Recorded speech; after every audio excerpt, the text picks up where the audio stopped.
Do we always start with the buttons at the start of these videos? I think so. Good tradition.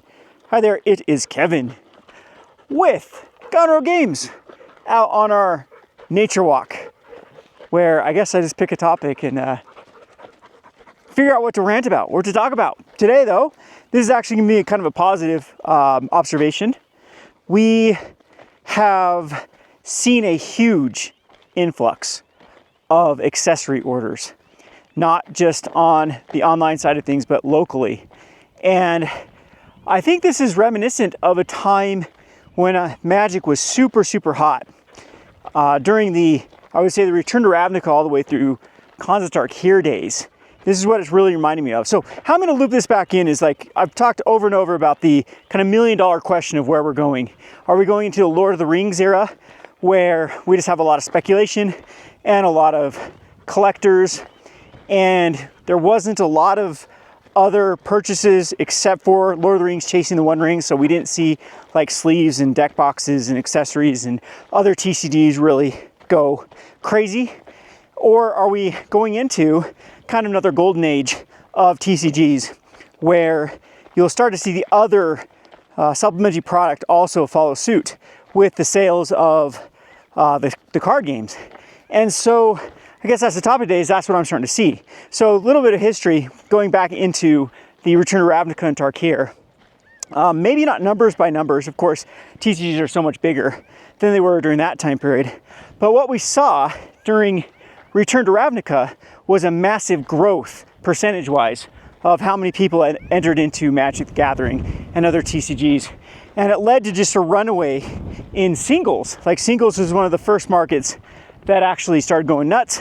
And then there was a little bit delay, and basically everything became liquid gold. So playmats, card sleeves, deck boxes, we started to see a lack of supply compared to the demand as manufacturers had a hard time keeping up. And then we saw kind of the next stage of Magic and Ultra Pro end up overprinting things.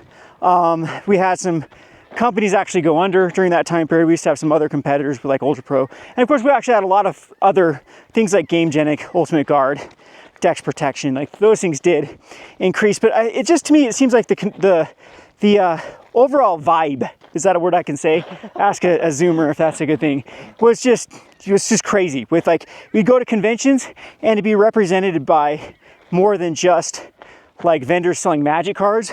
You would see a lot of accessory vendors, you would see artists, you would see, like, everything was so profitable, is what I'm trying to allude to. And I think that is like the sign that we're in a market that's actually stable and real, and not just a speculative, crypto run market like we kind of saw with COVID, during like COVID all the way to even Lord of the Rings. Even though I do think there was a lot of demand, a lot of what I call true demand, it was overshadowed by the get-rich-quickers and the people that were just parking so much money in TCGs. And inevitably those chickens come home to roost, and that's what we saw with like the 2023 era market through 2024 era market, is where you had a lot of speculators just give up, and then it flooded everything back in the market.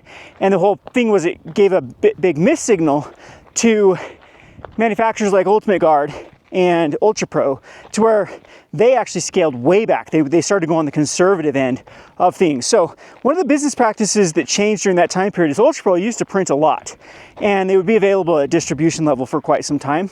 And then the market got so oversaturated with accessories that distributors, the blow at distribution level and the blow at the warehouse level for these manufacturers just became too great. And we saw a lot of dumps where there's a time period I remember with BCW, I was getting sleeves, like full sleeves, 100 count sleeves for like 87 cents.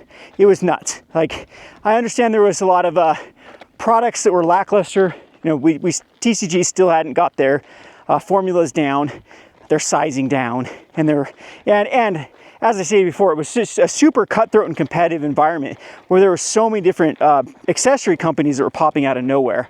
And now it seems like we've had that consolidation, but with the business practices that changed with Ultra Pro was they only started doing print to pre-orders. So they didn't print anything more than what distributors got pre-orders from game stores, and that was it. And they do these one and done runs and then just be move on to the next product. And the sales were very slow still with binders, and I got to a point where I'm thinking, okay, and you got to think of like ink playmats and some of these like other sites where you can actually, you know, get custom things printed. They actually started to level off and go down as well. You didn't see them sponsoring as much content. You didn't see them at conventions. And it came to the point that I just think that, you know, with all the bloat that was on the market during that time period, competing with anything new coming out, there just wasn't enough space for anyone to really make a profit. Like the profits were just so bad. So now we've actually, the pendulum was swung the other way. And it's not just Final Fantasy's accessories. So as I stated, I've just got an order for $12,000. 12,000 buckaroos is what people have put in for the Ultra Pro restock of Final Fantasy. And it isn't just like, you know, one big speculative buyer. This is from so many people that have just put in orders for Final Fantasy. As I stated too, locally, there has just been a lot of people buying more of, I don't know, what do you want to call it, the swag of, you know, okay, I'm gonna bling out my deck boxes, I'm gonna buy a premium deck box and buy a premium playmat. Like that stuff was gone. And I'm maybe not at your, like, oftentimes I'm a bit tunnel visioned and only see my locals are buying or who I interact with online. But even the conventions I was going to, it seemed, as I stated, there wasn't a lot of vendors present at many of these conventions, like at the Magic Cons and things like that. And not just that, it's like when I got back into RTR days through Tarkir, everyone had a nice deck box and a playmat. It was just part of like the whole lifestyle. You had all of your accessories that went with it. And then we did go through that time period. It's like, no one seemed to really care. And there was a lot more like, you know, penny pinching or people just, you're not splurging on those type of things.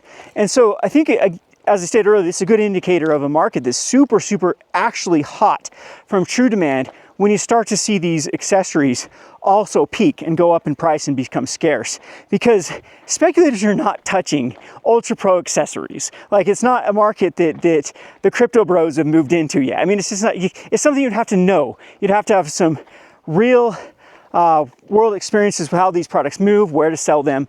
You can't just like buy a case of Pokemon and sit on it and know you're gonna be able to eBay it no problem within 5 years.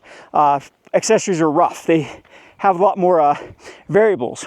So if those are selling out and distributors are, and as I said, not just Final Fantasy, it's a lot of things too. Like Tarkir had some really good sales with accessories.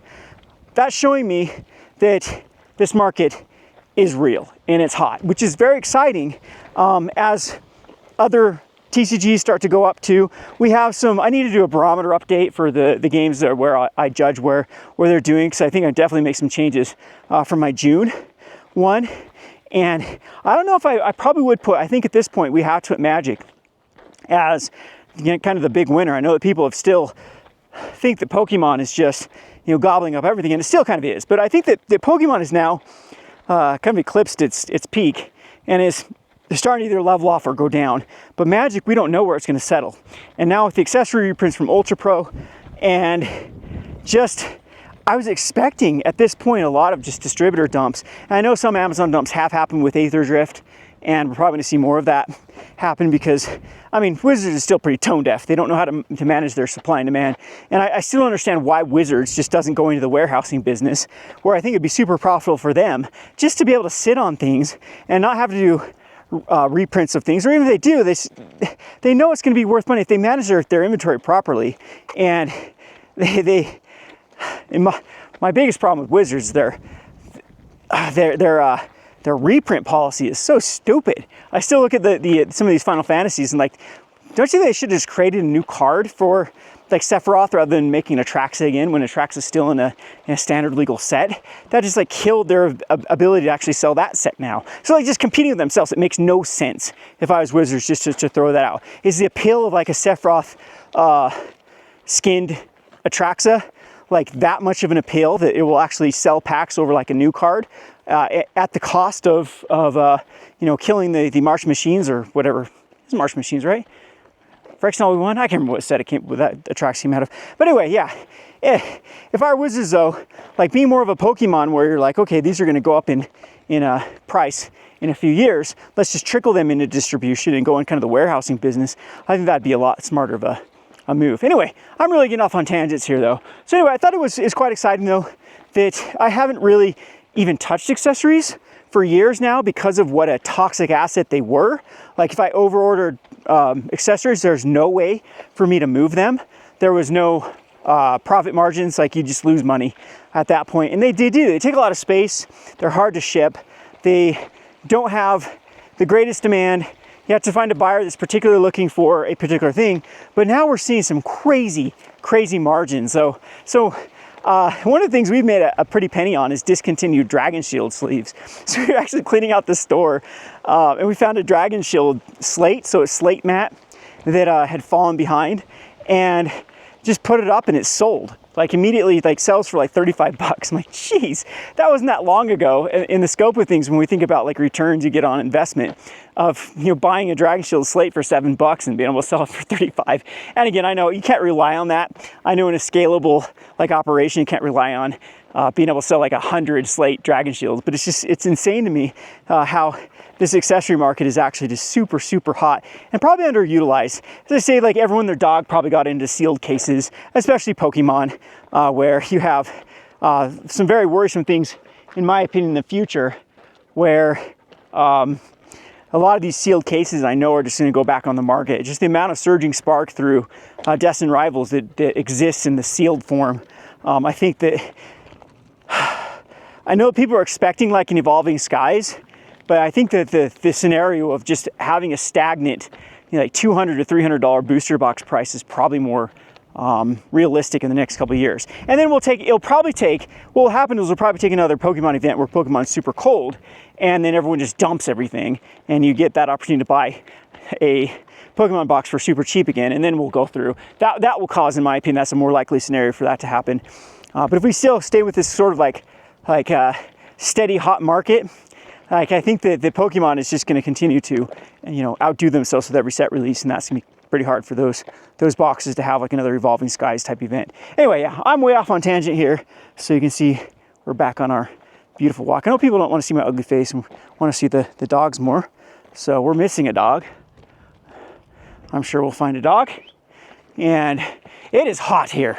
So this is one of the, you know, also you can start to see that the terrain here is definitely changing to more grays and browns, and it's not as lush and green. It's one of the downsides of the desert. You get those few months with the spring where everything is beautiful and like just it's alive, and then we're gonna go into this gray kind of droopy summer months where everything is so stinking hot. And so far this has been a hot summer, so hopefully things cool down. Anyway, I'd like to know your comments in the comment section where you're seeing with accessories. You're personally buying, like I want to know your behaviors as a player, because I'm a bad judge of myself, because the things that I'm into are definitely like I'm the type of person that there's no way I would buy something that looks cool over something that like works. So yeah, you can see that with like my truck or my computer, or I'm like never gonna bling it up. I'm never gonna bling up my clothes or anything else. That's just my personality. So, and Talman just gave me a look because he's like, yeah, I have no sense of style. But so I'm a bad gauge for sure with accessories, because you'll never see me caught dead like sporting a playmat unless I got it for super cheap or something. So anyway, yeah, are you buying? Are you seeing more people purchase things? Are you seeing it in your commander groups? People actually like sporting cool deck boxes and sleeves and dice and all that stuff. And again, I think it's a really good indicator of a healthy market. So I'm excited here. Hopefully this bull can actually last. There's a lot of uncertainties, of course, in the market. I know we have the Fed voting on interest rates. That is probably the most important thing to watch, because you know all markets follow that, because it has a direct correlation on what people can take business loans out at. And of course, when interest rates are low, you're going to see a lot more like risk taking. There will be a lot more people that are willing to take on debt at lower interest rates and things like that. And then when interest rates increase, of course, then people really tighten their belts. And so, yeah, a lot of uncertainties we can't control that probably affect the market more than most things. But as is though, this is just a good welcoming sign for things like Magic the Gathering, that accessories are just super hot right now. So hey, hope you enjoyed this video. I'm always looking forward to your comments in the comment section below, what we can do better here, what you'd like to see more content of. And as always, hit that like, subscribe, all that jazz to keep this channel going. Thanks for watching.